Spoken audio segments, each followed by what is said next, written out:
Hi, this is Dean Moss with Dean's Team Chicago, Keller Williams Realty Partners, and here's another Chicago Neighborhood Real Estate Minute. Are you selling this year? You might be considering holding an open house of your property. You might get a little more exposure by doing this. Here's a quick checklist of all the things you need to do on the day of the open house to make your place look spectacular. First of all, make sure you make all your beds. Open all your blinds, your shades, your drapes, and turn on all your lights. Detail dust all horizontal surfaces, and this includes plant leaves, blades of ceiling fans, picture frames, countertops, anything where dust can collect.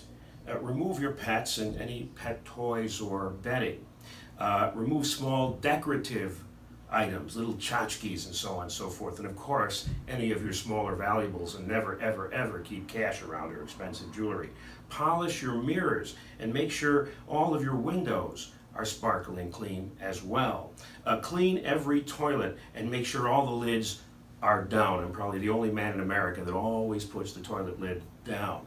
Empty out your garbage cans and your waste baskets. Each one should be covered as well if the design of the waste basket permits it.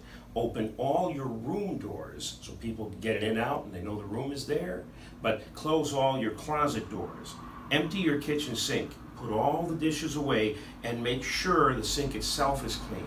Also, don't forget to hide things like cleanser and dirty sponges and brushes, dishwashing liquid, because that's considered a little bit of extra clutter when people see it. And also, finally, clean and remove any dust bunnies or cobwebs. A lot of people miss these from all over your house. I know all this stuff is common sense, correct? But sometimes a short checklist for an open house makes all the difference. Any questions? Call our team today, 773-290-8393. You could also send us a private message, and don't forget to visit our website, deanteamchicago.com.